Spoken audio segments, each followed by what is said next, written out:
തലശ്ശേരിക്കടുത്ത് പെരിങ്ങത്തൂർ എന്ന് പറഞ്ഞൊരു സ്ഥലമുണ്ട്. അവിടെ ഫരീദ എന്നൊരു പെൺകുട്ടിയുണ്ട്.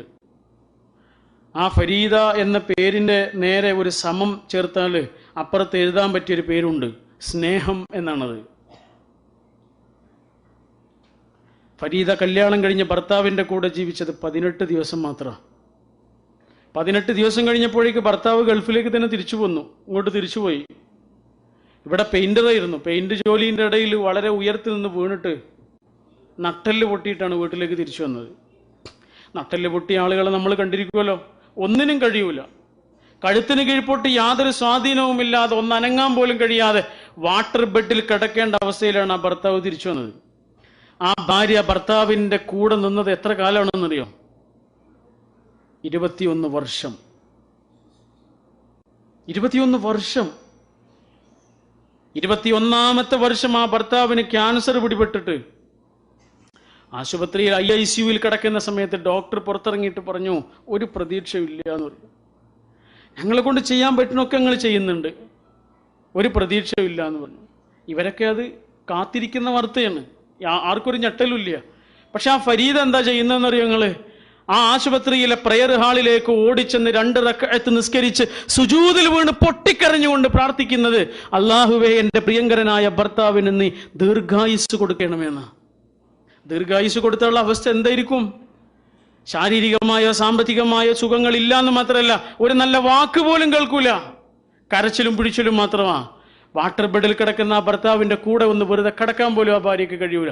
എന്നിട്ടും ആ ഭാര്യ പറയുന്നു, എനിക്ക് എൻ്റെ ഭർത്താവിനെ വേണം. എന്തിന്?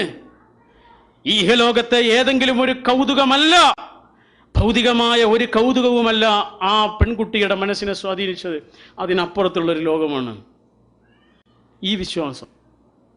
കേരളത്തിലെ വളരെ പ്രസിദ്ധനായ ഒരു ഓങ്കോളജിസ്റ്റ് ഉണ്ട്, ക്യാൻസർ രോഗികളുടെ ഡോക്ടർ. അദ്ദേഹത്തിൻ്റെ പേര് ഡോക്ടർ VP ഗംഗാധരൻ എന്നാണ്. അദ്ദേഹം എഴുതിയൊരു പുസ്തകമുണ്ട്, ജീവിതമെന്ന അത്ഭുതം. അദ്ദേഹത്തിൻ്റെ അടുത്ത് വന്ന പലതരത്തിലുള്ള ക്യാൻസർ രോഗികളെക്കുറിച്ച് അദ്ദേഹം എഴുതിയ പുസ്തകമാണ്. നിങ്ങൾ എവിടുന്നെങ്കിലും കിട്ടുകയാണെങ്കിൽ തീർച്ചയായിട്ടും ആ പുസ്തകം വാങ്ങി വായിക്കണം. കാരണം ആ പുസ്തകത്തിൻ്റെ പ്രത്യേകത, നമ്മൾ ആ പുസ്തകം വായിച്ചു കഴിഞ്ഞാൽ മനുഷ്യരായ മനുഷ്യരോട് മുഴുവനും നമ്മൾക്ക് സ്നേഹം തോന്നും. ആരെയും നമ്മൾ വെറുക്കൂല. ആരുടെ മുഖത്ത് നോക്കിയിട്ട് നമുക്ക് അയാൾക്ക് ഇഷ്ടമില്ലാത്തൊരു വാക്ക് പറയൂല. മനുഷ്യൻ്റെ വില എന്താണെന്ന് പറഞ്ഞു തരുന്നൊരു പുസ്തകമാണത്.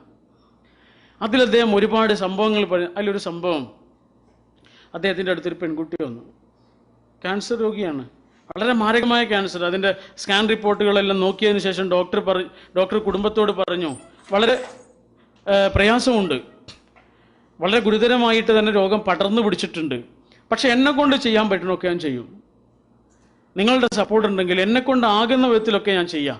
എനിക്കൊരു വലിയ പ്രതീക്ഷ ഒന്നും തരാൻ പറ്റൂല, ഇങ്ങനെയൊക്കെ ഞാൻ ചികിത്സിച്ച് നോക്കാം, പക്ഷെ വലിയ സാമ്പത്തിക ചെലവുണ്ട്, ലക്ഷക്കണക്കിന് രൂപയുടെ ചെലവാണ് ഡോക്ടർ പറയണത്. ഇവരുടെ കയ്യിൽ പൈസ ഇല്ല, ഇവർ പിന്നെ വരാമെന്ന് പറഞ്ഞിട്ട് തിരിച്ചുപോയി. പിന്നെ വരാനുള്ള പോക്കല്ല, പൈസ ഇല്ലാത്തതുകൊണ്ട് അവർ നിർത്തി പോവാണ്. 1-2 ആഴ്ച കഴിഞ്ഞപ്പോൾ ഈ ഡോക്ടറുടെ അടുത്തേക്ക് ഒരു ചെറുപ്പക്കാരൻ വന്നു. ആ ചെറുപ്പക്കാരൻ പറഞ്ഞു, ഡോക്ടർ ഞാൻ വരുന്നത് ഗൾഫിൽ നിന്നാണ്, നേരിട്ട് ഡോക്ടറുടെ അടുത്തേക്കാണ് വരുന്നത്. കഴിഞ്ഞ ആഴ്ച നിങ്ങളുടെ അടുത്ത് വന്ന ആ പെൺകുട്ടിയുടെ ഭർത്താവാണ് ഞാൻ. ഞങ്ങൾ കല്യാണം കഴിഞ്ഞ് ഏതാനും ദിവസങ്ങൾ മാത്രമേ ഒരുമിച്ച് ജീവിച്ചിട്ടുള്ളൂ. അപ്പോഴേക്ക് ഞാൻ ഗൾഫിലേക്ക് പോയി. ഗൾഫിലേക്ക് പോയ ഉടനെ ഈ വാർത്തയാണ് ഞാൻ കേൾക്കുന്നത്. മാരകമായ അസുഖമാണ്. ഞാൻ എന്താ ചെയ്യേണ്ടത്? ഞാൻ ഒരുപാട് ആലോചിച്ച് എന്ത് ചെയ്യണം, ഒഴിവാക്കണം എന്നാണ് ഇപ്പോൾ എല്ലാവരും എന്നോട് പറയണത്. ഞാൻ ഏറ്റവും കൂടുതൽ കേൾക്കുന്നത് ഇതാണ്, ഒഴിവാക്കണം എന്ന്. ഒഴിവാക്കിയാൽ എൻ്റെ കുടുംബമോ അവളുടെ കുടുംബമോ എന്നെ അതിൻ്റെ പേരിൽ കുറ്റപ്പെടുത്തില്ല എന്ന് എനിക്ക് ഉറപ്പാണ്. കാരണം അവൾക്കൊരു ജീവിതമല്ല, അവനെങ്കിലും ഒരു ജീവിതം ഉണ്ടായിക്കോട്ടെ എന്നേ പറയുള്ളൂ. അല്ലെങ്കിൽ വെറും ആ ഏതാനും ദിവസങ്ങളുടെ ആത്മബന്ധം വെച്ചിട്ട് എനിക്ക് അവളെ ചികിത്സിക്കാം. ഏത് വേണമെന്ന് ഞാൻ കുറേ ചിന്തിച്ചു. ഞാൻ പെട്ടെന്നൊരു തീരുമാനത്തിലെത്തി, ഞാൻ അവളെ ചികിത്സിക്കും. ആ മരുഭൂമിയിൽ രാവും പകലും കിടന്ന് കഷ്ടപ്പെടേണ്ടി വന്നാലും ഞാൻ അവളെ ചികിത്സിക്കും. കടം വാങ്ങിയിട്ടാണെങ്കിലും ചികിത്സിക്കും. ആ ചികിത്സക്കിടയിൽ അവൾ മരിച്ചു പോകുകയാണെങ്കിൽ സന്തോഷത്തോടു കൂടി അവളെ മരിപ്പിക്കും. അതല്ല, ജീവിതത്തിലേക്ക് തിരിച്ചു വരികയാണെങ്കിൽ അതിലേറെ സന്തോഷത്തോടു കൂടി അവളെ സ്വീകരിക്കും എന്ന് പറഞ്ഞിട്ട് ആ ചെറുപ്പക്കാരൻ ഗൾഫിലേക്ക് തന്നെ തിരിച്ചുപോയി. പൈസ അയക്കുന്നത് ഡോക്ടറുടെ അക്കൗണ്ടിലേക്കാണ്. ഡോക്ടർ ആ പെൺകുട്ടിയെ ചികിത്സിക്കാൻ തുടങ്ങിയെന്ന് മാത്രമല്ല, മാസങ്ങൾ കഴിഞ്ഞപ്പോൾ ആ പെൺകുട്ടി റിക്കവറായി എന്ന് മാത്രമല്ല, BA കഴിഞ്ഞു, MA കഴിഞ്ഞു, B.Ed കഴിഞ്ഞു. ഇന്ന് എറണാകുളം ജില്ലയിലെ കളമശ്ശേരിയിൽ ഒരു സ്കൂൾ അധ്യാപികയാണെന്ന് മാത്രമല്ല, 2 പിഞ്ചോമനകളുടെ ഉമ്മയുമാണ്. മാഷാ അല്ലാഹ്. ഭർത്താവിനെ സ്നേഹിച്ച ഭാര്യയും ഭാര്യയെ സ്നേഹിച്ച ഭർത്താവും. ഉപാധികളില്ലാത്ത സ്നേഹമാണിത്. മനസ്സിന്റെ ആഴങ്ങളിൽ നിന്നുള്ള ഇഷ്ടമാണിത്. എത്ര തന്നെ കഷ്ടപ്പാടുകളിലും ദുരിതങ്ങളിലും കൂടെ ഉണ്ടാകുമെന്ന കൈപ്പിടുത്തമാണിത്. കൂടെ ഉണ്ടാകുന്നുള്ള ഒരു ഊക്കും ഊർജവുമാണത്. ഇതെങ്ങനെയാണ് കൈവരുന്നത്? ഇത് കൈവരാൻ വേറൊരു മാർഗമല്ല, ഈമാൻ മാത്രമേ ഉള്ളൂ എന്നാണ്. വിശ്വാസത്തിൻ്റെ കാര്യം പറയുമ്പോൾ അത് വളരെ പ്രധാനപ്പെട്ട ഒന്നാണ്. ഈമാൻ നമ്മൾക്ക് നൽകുന്ന മനസ്സമാധാനം. ഞാനത് വിശദീകരിക്കുക. ഞാൻ 1-2 സംഭവങ്ങൾ മാത്രം പറയാം. നമ്മൾ കേൾക്കുകയും നമ്മുടെയൊക്കെ ഇടയിൽ സംഭവിക്കുകയും ചെയ്തിട്ടുള്ള 1-2 ഉദാഹരണങ്ങൾ മാത്രം പറയാം. എന്താണ് നമ്മളെപ്പോലെയുള്ള പച്ച മനുഷ്യർക്ക് എങ്ങനെയാണ് അവരുടെ ഈമാൻ ഏറ്റവും നല്ലൊരു അനുഭവമായി മാറുന്നത്? കുവൈറ്റിലുള്ള നമ്മുടെ ഒരു സുഹൃത്തുണ്ട്. അദ്ദേഹം പറഞ്ഞൊരു സംഭവമുണ്ട്. അദ്ദേഹത്തിൻ്റെ മകൻ്റെ ഭാര്യ ഗർഭിണിയാകുമ്പോൾ ഏറ്റവും വലിയ സന്തോഷമാണ്. കുറച്ച് കാലം പിന്നിട്ടിട്ടാണ് ഗർഭിണിയാവുന്നത്. അവരുടെ ഏറ്റവും വലിയ സന്തോഷമായിരുന്നു അത്. അങ്ങനെ ഓരോ മാസവും സ്കാൻ എടുക്കുന്ന സമയത്ത് യാതൊരു പ്രശ്നമില്ല, ഒരു കുഴപ്പമില്ല. ഡോക്ടർ വളരെ ആശ്വാസം പറഞ്ഞു, യാതൊരു പ്രശ്നമില്ല, നോർമലാണ് എന്ന് ഡോക്ടർ പറയുന്നു. അവർ സന്തോഷിക്കുന്നു. എന്നാൽ 9ാമത്തെ മാസം, അവസാനത്തെ മാസത്തെ സ്കാൻ എടുക്കുന്ന സമയത്ത് ആ റിപ്പോർട്ട് കണ്ടിട്ട് ഡോക്ടർ പറഞ്ഞു കുഴപ്പമാണ് എന്ന് പറഞ്ഞു. നമ്മൾ വിചാരിച്ചതുപോലെ അല്ല, കുട്ടിയുടെ കിടത്തം കുറച്ച് കുഴപ്പത്തിലാണ്, കുട്ടി തിരിഞ്ഞു വന്നിട്ടില്ല എന്ന് പറഞ്ഞു. കുട്ടി ഒന്ന് തിരിഞ്ഞു വരണമല്ലോ, അപ്പോഴാണല്ലോ സുഖപ്രസവം ഉണ്ടാവുന്നത്. ഇത് കേട്ടപ്പോൾ ഇവരൊക്കെ ആകെ വല്ലാത്ത ഒരു അവസ്ഥയിലായിപ്പോയി. അവരുടെ ജീവിതത്തിൽ അവരെ അനുഭവിക്കുന്ന ഒരു വലിയ സങ്കടമാണത്. കാരണം തീർച്ചയായിട്ടും ഓപ്പറേഷൻ വേണ്ടി വരും. അത് പിന്നെ ആ ഉമ്മയ്ക്ക് പലതരത്തിലുള്ള പ്രയാസങ്ങൾ ഉണ്ടാകും എന്ന് പല അനുഭവങ്ങളും നമ്മൾക്കുണ്ട്. പലതരത്തിലുള്ള ചെറുതോ വലുതായ പ്രയാസങ്ങൾ ഉണ്ടായിന്ന് വരാം. തീർച്ചയായിട്ടും നമുക്കാർക്കും ഇഷ്ടമില്ല. കുട്ടിക്ക് അത് നല്ലതാണെങ്കിൽ ഉമ്മാക്ക് അതുകൊണ്ട് പ്രയാസം ഉണ്ടായിന്ന് വരാം. അപ്പം ഇവരും അത് ഇഷ്ടപ്പെട്ടില്ല. ഇവരെ വല്ലാത്ത അസ്വസ്ഥതയും സങ്കടമായി അവരുടെ കുടുംബത്തിൽ. ഭക്ഷണം പോലും ഉണ്ടാക്കാത്ത ദിവസങ്ങളുണ്ടായിരുന്നു എന്ന് അദ്ദേഹം പറഞ്ഞു, സങ്കടം കൊണ്ട്. അങ്ങനെ ഡോക്ടർ സിസേറിയന് ഒരു ഡേറ്റ് കൊടുത്തു. ആ ഡേറ്റിന് പോകാനിരിക്കുകയാണ്. പുറത്ത് വണ്ടി എത്തിയിട്ടുണ്ട്. ആശുപത്രിയിലേക്ക് പോകാൻ ഒരുങ്ങുമ്പോഴും ആ വീട്ടിലെ ഓരോ ആളുകളും പറയുന്നത്, നമ്മൾ ഇത്ര നിസ്കരിച്ചിട്ടും ഇത്ര നോമ്പ് നോറ്റിട്ടും ഇങ്ങനെയൊക്കെ ആയിട്ടും എന്തിനാണ് പടച്ചോൻ നമുക്ക് തന്നെ ഇങ്ങനെ ഒരു പരീക്ഷണം തന്നത്? നമ്മൾ ഇസ്ലാമിക പ്രവർത്തനങ്ങൾ ചെയ്യുന്നവരാണ്, പടച്ചോനോട് വളരെ അടുപ്പുള്ള ആളുകൾ, എന്നിട്ട് പടച്ചോൻ എന്താണ് നമ്മളെങ്ങനെ പരീക്ഷിക്കുന്നത് എന്ന് അവരിങ്ങനെ പറഞ്ഞപ്പോൾ ആ പെൺകുട്ടി ഒരു വാക്ക് പറഞ്ഞു. ഗർഭിണിയായിരിക്കുന്ന ആ പെൺകുട്ടി ഒരു വാക്ക് പറഞ്ഞു. എന്താ പറഞ്ഞതെന്നറിയോ? ആകാശഭൂമികളും മുഴുവനും തിരിച്ചുകൊണ്ടിരിക്കുന്ന ഒരു പടച്ചോനെയാണ് എനിക്ക് വിശ്വാസമുള്ളത്. നിങ്ങൾ എന്തിനാണ് ബേജാറാവുന്നത്? ആകാശഭൂമികളെ മുഴുവനും തിരിച്ചുകൊണ്ടിരിക്കുന്ന ഒരു പടച്ചോനാണ് എനിക്ക് വിശ്വാസമുള്ളത്. ആ പടച്ചോൻ എൻ്റെ കുട്ടിയെ ഒന്ന് തിരിച്ചു കടത്തണം എന്നുണ്ടെങ്കിൽ അത്രയും പ്രയാസമൊന്നും ഉണ്ടാവില്ല എന്നാണ് അവൾ പറഞ്ഞത്. എന്നിട്ട് പോയിട്ട് കരഞ്ഞ് കണ്ണീരണിഞ്ഞ് അള്ളാഹുവിനോട് അവൾ പ്രാർത്ഥിച്ചു. ആ പ്രാർത്ഥന പടച്ചോൻ കേട്ടു. ഡോക്ടർ പോലും അത്ഭുതപ്പെടുന്ന വിധത്തിലാണ് കുട്ടി തിരിഞ്ഞു വന്നത്. സുഖപ്രസവമായി എന്ന് മാത്രമല്ല, കുവൈറ്റിൽ ഇന്നും 2 വയസ്സുകാരനായ ആ പിഞ്ചോമന ജീവിക്കുന്നുണ്ട്. എന്താണിത്? നേരത്തെ ലിയോപോൾഡ് വൈസ് മരുഭൂമിയുടെ വിജനതയിലിരുന്ന് ഓർത്ത ആ നെറുകയുടെ നേരെ തോക്ക് ചൂണ്ടിയപ്പോൾ ഓർത്തൊരു വചനമുണ്ടല്ലോ, ആ വചനമാണിത്. വലനബലു അഖ്ബാറക്കും. ഒരു പ്രയാസം നമ്മുടെ ജീവിതത്തിൽ ഉണ്ടാകുമ്പോൾ, എൻ്റെ സുഹൃത്ത് പറഞ്ഞൊരു അനുഭവം ഉണ്ട്. അദ്ദേഹത്തിൻ്റെ കൂടെ പഠിച്ചൊരു പെൺകുട്ടിയുടെ കഥ. എക്സാം നടക്കുന്ന സമയത്ത് വീട്ടിൽ നിന്ന് ഫോൺ വരിക, ഉപ്പാക്ക് തീരെ സുഖമില്ലാന്ന്. ഇവള് പറഞ്ഞു, എൻ്റെ എക്സാം എനിക്ക് മുടക്കാൻ കഴിയില്ല. എക്സാം അന്ന് എഴുതി, പിറ്റേന്ന് എക്സാം എഴുതി, പിറ്റേന്ന് വീട്ടിൽ നിന്ന് ഫോൺ വന്നു, ഉപ്പാക്ക് തീരെ സുഖമില്ല, എന്തായാലും വരണം, തീരെ സുഖമില്ല എന്ന് പറഞ്ഞിട്ട് അവള് എക്സാം വേഗം എഴുതിയിട്ട് അവളെ ഈ കൂട്ടത്തിലുള്ള അവളുടെ സുഹൃത്തുക്കൾ എന്ത് ചെയ്യാണ്, ആൺകുട്ടികൾ അവളുടെ ഒരു വണ്ടി വിളിച്ചിട്ട് വീട്ടിലേക്ക് കൊണ്ടുപോവാണ്. ഒരു ജീപ്പ് വിളിച്ചിട്ട് വീട്ടിലേക്ക് കൊണ്ടുപോവാണ്. ആ സമയത്ത് അവളുടെ കയ്യിൽ ഒരു കവറുണ്ട്, ഒരു ബാഗുണ്ട്. അപ്പം ആരും ചോദിച്ചു, എന്തിനാണ് ഈ ബാഗ് എന്ന് ചോദിച്ചു. വേഗം പോയി വരാനുള്ളതല്ല, എന്തിനാ ബാഗ്? അപ്പോൾ അവൾ പറഞ്ഞു, ഇതിൻ്റെ നിസ്കാര കുപ്പായാണ്. എൻ്റെ ഉപ്പ ചിലപ്പോൾ മരിച്ചിട്ടുണ്ടാവും. അവർക്ക് എന്നോട് പറയാൻ മടിയായിട്ടാണ്. എൻ്റെ ഉപ്പ ചിലപ്പോൾ മരിച്ചിട്ടുണ്ടാവും. ഇത് പറഞ്ഞ അവള് ആ വീട്ടിലേക്ക് എത്തിയപ്പോൾ ആ വീട് നിറയെ ആളുകളായിരുന്നു. അവളുടെ സംശയം ശരിയായിരുന്നു, അവളുടെ ഉപ്പ മരണപ്പെട്ടിരുന്നു. ആ ഉപ്പയ്ക്ക് വേണ്ടി അവളുടെ നിസ്കാര കുപ്പായം അണിഞ്ഞ് കണ്ണുനീരടിഞ്ഞ് പ്രാർത്ഥിച്ച് അവൾ തിരിച്ചു വന്ന് വീണ്ടും പരീക്ഷ എഴുതി. ഇതെന്താണ്? ഇതിൻ്റെ പേരാണ് ഈമാൻ. നമ്മുടെ പ്രതിസന്ധികളിലും നമ്മുടെ വേദനകളിലും നമ്മുടെ കഷ്ടപ്പാടുകളിലും നമ്മൾക്ക് അനുഭവിക്കാൻ കഴിയുന്ന ആശ്വാസമാണ് യഥാർത്ഥത്തിൽ ഈമാൻ. ആ കഷ്ടപ്പാടുകളുടെ എല്ലാം ഒടുവിൽ നമ്മൾക്ക് വരാനിരിക്കുന്ന ഒരു നല്ല കാലത്തെക്കുറിച്ചുള്ള പ്രതീക്ഷയാണത്. ഒരുപക്ഷെ ഈ ലോകത്താവണമെന്നില്ല, അല്ലെങ്കിൽ മറ്റൊരു ലോകത്ത് നമ്മൾക്ക് വരാനിരിക്കുന്നു. ഒരു സ്ത്രീയുടെ ജീവിതത്തിൽ ഏറ്റവും വലിയ കഷ്ടപ്പാട് എന്താ? പ്രസവമാണ്.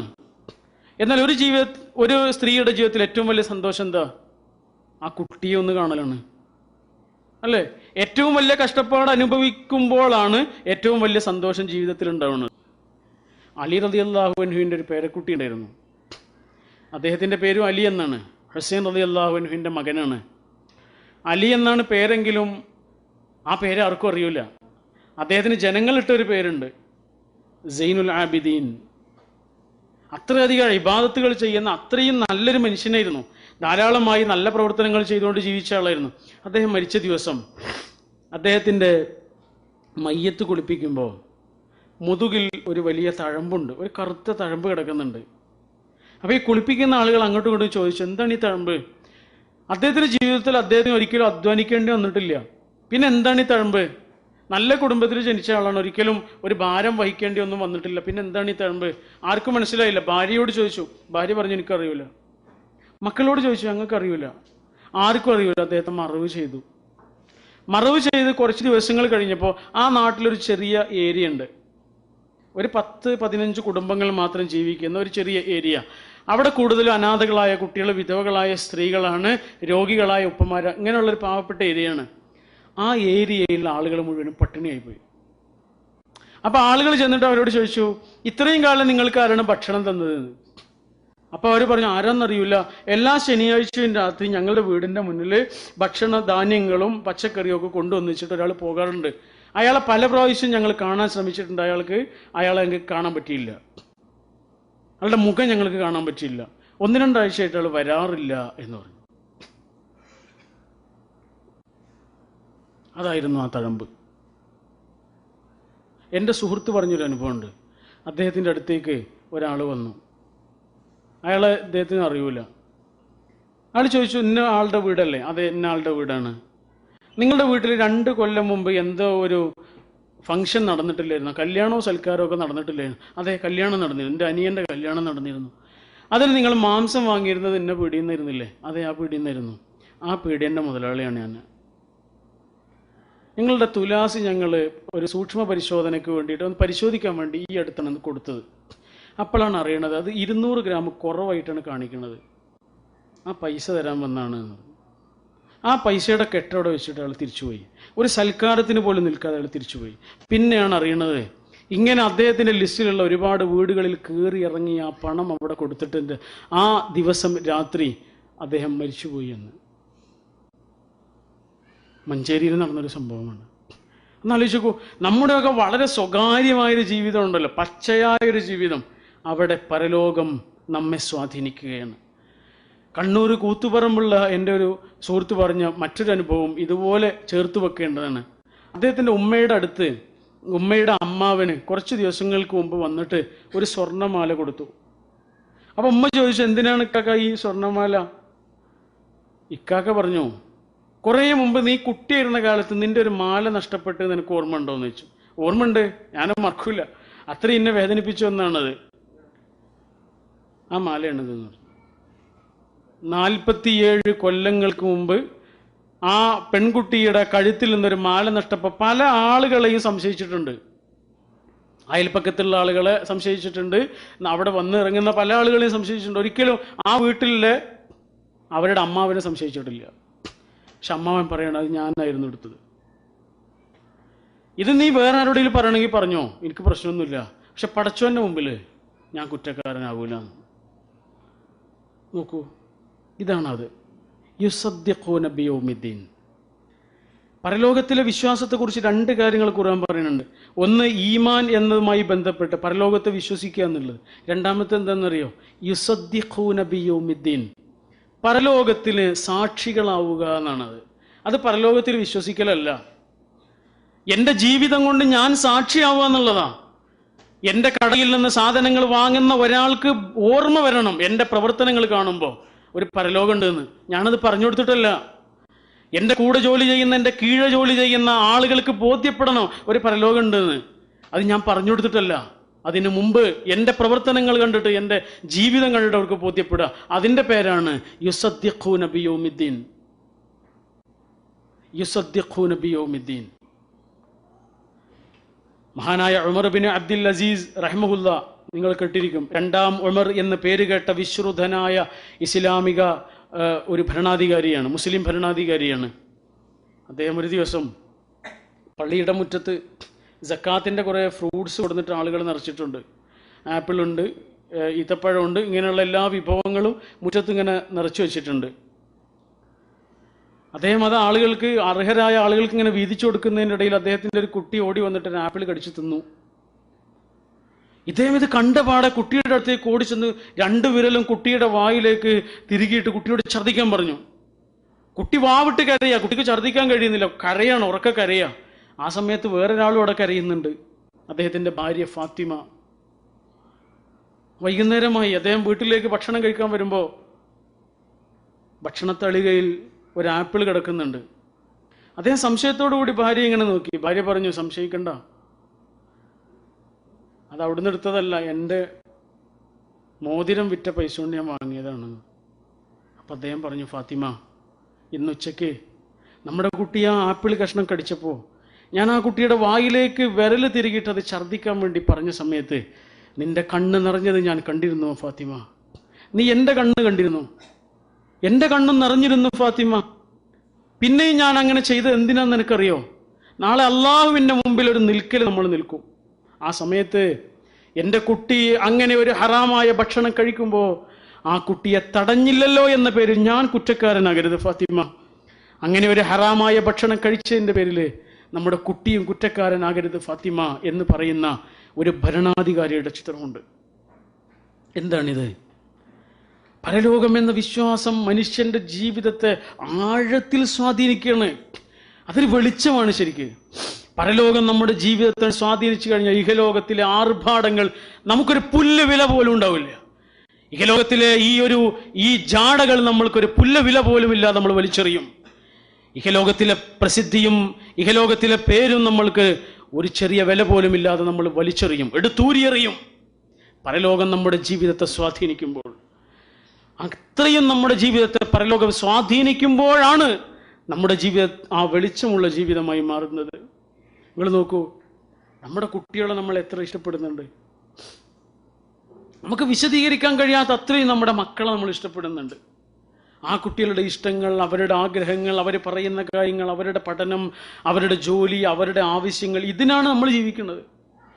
എന്നാൽ അങ്ങനെ നമ്മൾ വളർത്തിക്കൊണ്ടുവന്ന നമ്മുടെ ഒരു കുട്ടി ഒന്ന് വളർന്ന് ജോലിയൊക്കെ ആയി ശമ്പളക്കാരനായതിനു ശേഷം നമ്മളെ ഒന്ന് തിരിഞ്ഞു നോക്കുന്നില്ല എന്ന് വിചാരിക്കുക, അല്ലെങ്കിൽ നമ്മൾ പറയുന്ന ഒരു വാക്കിന് വില കൽപ്പിക്കുന്നില്ല എന്ന് വിചാരിക്കുക. അങ്ങനെയാണെങ്കിൽ നമ്മുടെ സുഹൃത്തുക്കളൊക്കെ വീട്ടിൽ വരുമ്പോൾ കുട്ടിയുടെ വർത്താനം ചോദിക്കുമ്പോൾ നമ്മൾ പറയും, അവൻ എനിക്കൊരു വില തരുന്നില്ല എന്ന് പറയും. നമ്മൾ പറയുന്നത്, അവൻ എനിക്കൊരു വില തരുന്നില്ലടോ, ഞങ്ങൾക്ക് അവനൊരു വില തരുന്നില്ലടോ എന്ന് പറയും, അല്ലേ? എന്നാൽ ഇതേ വാക്കാണല്ലോ സർവശക്തനായ പടച്ചോന് അവൻ്റെ ചില അടിമകളെ കുറിച്ച് പറഞ്ഞത്. സൂറത്തുൽ ഹജ്ജിലെ 74-ാമത്തെ വചനം, വമാ ഖദറുല്ലാഹ ഹഖ്ഖ ഖദ്രിഹി. അവരുടെ ജീവിതത്തിൽ എനിക്കൊരു വിലയില്ലടോ. എത്ര രോഗങ്ങൾ അവൻ്റെ ചുറ്റുപാടുമുണ്ടായിട്ടും ഒരു രോഗം പോലും അവന് നാം വരുത്തിയില്ല. എത്ര അപകടങ്ങൾ അവൻ്റെ ചുറ്റുഭാഗത്തുണ്ടായിട്ട് ഒരു അപകടം പോലും വരുത്താതെ അവനെ ഒരു കൊച്ചു കുഞ്ഞിനെ സംരക്ഷിക്കുന്നത് പോലെ സംരക്ഷിച്ചിട്ട് അവൻ ചോദിക്കാത്തത് തന്നെ വാരിക്കോരി അവന് കൊടുത്തിട്ട്, അവൻ ചോദിച്ചത് തന്നെ എമ്പാടും അവന് കൊടുത്തിട്ട്, അവൻ എന്നെ ഒന്ന് തിരിഞ്ഞു നോക്കുന്നില്ല എന്ന് അള്ളാഹു പറയുന്ന ആ ഒരു സന്ദർഭം ഒന്ന് ആലോചിച്ച് നോക്കൂ. സ്വന്തം കുട്ടിയെക്കുറിച്ച് ആ വാപ്പ പറയുന്ന മനസ്സൊന്ന് ആലോചിച്ച് നോക്കൂ. അങ്ങനെയാണെങ്കിൽ പടച്ചവൻ നമ്മളെക്കുറിച്ചാണ് പറയണമെങ്കിൽ നമ്മളൊന്ന് ആലോചിച്ച് നോക്കൂ. എന്താണ് നമ്മൾ പടച്ചവന് കൊടുക്കേണ്ട വില എന്ന് പറഞ്ഞാൽ? എന്താണ് നമ്മൾ പടച്ചവന് നമ്മുടെ ജീവിതത്തിൽ കൊടുക്കേണ്ട പ്രയോറിറ്റി? എന്താണ് പ്രയോറിറ്റിയാണത്? അത് മറ്റെന്തിനേക്കാളും മുകളിലാവുക എന്നുള്ളതാ. നമ്മൾക്ക് ഈ കിട്ടിയ അനുഗ്രഹങ്ങളൊക്കെ പടച്ചവൻ തന്നതാണ്. നമുക്ക് ആർക്കും ഒരു സംശയമില്ല, പടച്ചവൻ തന്നതാണ്. എന്നാൽ ഈ അനുഗ്രഹങ്ങളൊക്കെ തന്നതിന് ശേഷം പടച്ചവൻ ഒരു കാര്യം പറയുന്നുണ്ട്. സൂറത്തു തൗബയിലെ 24-ാമത്തെ വചനം, ഒരു വിശ്വാസിയുടെ ഉള്ളിനെ വീണ്ടും വീണ്ടും വീണ്ടും അസ്വസ്ഥമാക്കേണ്ട ഒരു വചനമാണത്. നമ്മുടെ മനസ്സിനെ വീണ്ടും വീണ്ടും വീണ്ടും താക്കീത് ചെയ്യുന്ന വചനമാണത്. ഒരമ്പ് പോലെ നമ്മുടെ മനസ്സിൽ തറച്ചു കയറേണ്ട വചനമാണത്. നിങ്ങളുടെ മക്കൾ, നിങ്ങളുടെ കുടുംബം, നിങ്ങളുടെ ഇണ, നിങ്ങളുടെ സ്വത്ത്, നിങ്ങളുടെ കച്ചവടം, നിങ്ങളുടെ മക്കൾ, നിങ്ങളുടെ മാതാപിതാക്കൾ, ഇങ്ങനെ 8 കാര്യങ്ങൾ പറഞ്ഞിട്ട് അള്ളാഹ് ചോദിക്കുകയാണ്, അഹബ്ബ ഇലൈക്കും മിനല്ലാഹി വറസൂലിഹി വജിഹാദിൻ ഫീ സബീലിഹി. ഇതൊക്കെയാണ് നിങ്ങൾക്ക് പടച്ചവനേക്കാളോ അവന്റെ റസൂലിനേക്കാളോ അവന്റെ മാർഗത്തിലുള്ള അധ്വാനത്തെക്കാൾ നിങ്ങൾക്ക് പ്രിയം പടച്ചവൻ തന്ന ഈ കാര്യങ്ങളൊക്കെയാണോ എന്ന്? അഥവാ പടച്ചവൻ തന്ന ഏതെങ്കിലും ഒരു കാര്യമാണോ അതേ പടച്ചവനെ മറക്കാൻ കാരണമായത് എന്ന്? അതാണ് ആ ചോദ്യം. പടച്ചവൻ തന്ന ഏതെങ്കിലും ഒരു കാര്യമാണോ അതേ പടച്ചവനെ തന്നെ മറന്നുപോകാൻ, ആ പടച്ചവനെ കൊടുക്കേണ്ടത് നീട്ടിവെക്കുവാൻ നമ്മെ പ്രേരിപ്പിച്ചത് എന്ന് തന്നെയാണ് ആ ചോദ്യം.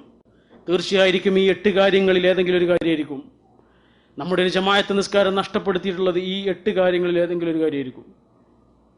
ഒന്നുകിൽ നമ്മൾ, അല്ലെങ്കിൽ നമ്മുടെ മാതാപിതാക്കൾ, കുടുംബം, ഇങ്ങനെ നമ്മൾ പറയുന്ന കുറെ എണ്ണിപ്പറയുന്ന കുറെ കാര്യങ്ങൾ അടിസ്ഥാനപരവും അത്യാവശ്യപരവുമായ കാര്യങ്ങളെക്കുറിച്ചല്ല, അലസമായി നമ്മൾ ഉപേക്ഷിച്ച കാര്യങ്ങളെക്കുറിച്ച്. നിങ്ങൾ നോക്കൂ, നമ്മുടെ ഉപ്പയോ നമ്മുടെ ഉമ്മയോ നമ്മുടെ വല്യപ്പയോ വല്യമ്മയോ ഒക്കെ മരിച്ചു പോയിട്ടുണ്ടാവുമല്ലോ. എന്താണ് അവരുടെ സമ്പാദ്യം? വെറുതെ നമ്മളൊന്ന് ആലോചിച്ച് നോക്കൂ. ഞങ്ങളുടെ കുടുംബത്തിലൊരു ഉമ്മമ്മ ഉണ്ടായിരുന്നു. ആ ഉമ്മമ്മൻ്റെ ജീവിതം മുഴുവനും മക്കൾക്ക്, കുട്ടികൾക്ക്, പേരക്കുട്ടികൾക്ക്, ഇങ്ങനെയായിരുന്നു ജീവിതം മുഴുവനും. ആ ഉമ്മമ്മ പെട്ടെന്ന് മരിച്ചുപോയി. യാതൊരു പ്രത്യേക അസുഖങ്ങളൊന്നുമില്ലാതെ പെട്ടെന്ന് മരിച്ചുപോയി. എല്ലാവരെയും വല്ലാതെ സങ്കടപ്പെടുത്തിയൊരു മരണമായിരുന്നു അത്. എല്ലാവരും തറവാടിൽ ഒരുമിച്ച് കൂടിയിരുന്ന് ഒരുപാട് പൊട്ടിക്കരഞ്ഞു. എല്ലാവരും ആ തറവാട്ടിൽ നിന്ന് പിരിയുമ്പോൾ പരസ്പരം പറഞ്ഞൊരു വാക്കുണ്ട്, എങ്ങനെയാണ് നമ്മൾ ഇനി തറവാട്ടിലേക്ക് വരിക? ഉമ്മമ്മല്ലാത്തൊരു വീട്ടിലേക്ക് നമ്മൾ എങ്ങനെയാണ് വരിക എന്ന് പരസ്പരം പറഞ്ഞിട്ട് അവർ പിരിഞ്ഞുപോയി. മാസങ്ങൾ കഴിഞ്ഞു, വർഷങ്ങൾ കഴിഞ്ഞു. ഇപ്പോൾ ആരും അങ്ങനെയൊന്നും പറയാറില്ല. വല്ലപ്പോഴും ഒരു പെരുന്നാൾ വരുമ്പോൾ, ഒരു നോമ്പ് വരുമ്പോൾ, ഒരു കല്യാണം ഉണ്ടാവുമ്പോൾ എല്ലാവരും ഒന്ന് ഒരുമിച്ച് കൂടുമ്പോൾ ഒന്ന് പറഞ്ഞു എന്ന് വരാം.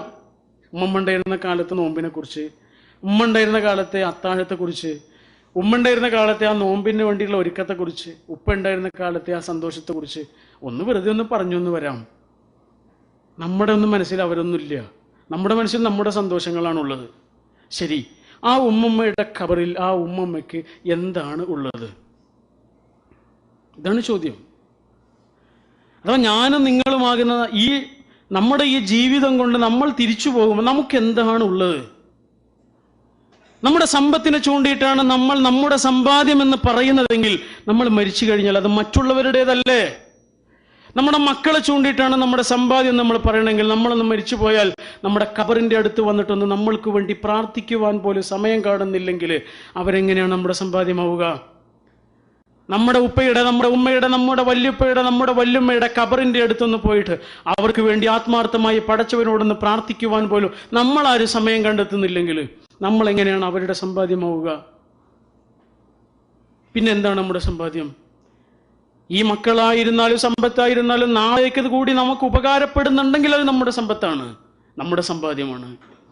അല്ലാഹുവിന്റെ റസൂൽ സല്ലല്ലാഹു അലൈഹി വസല്ലം പറഞ്ഞ വളരെ മനോഹരമായൊരു ഹദീസുണ്ട്.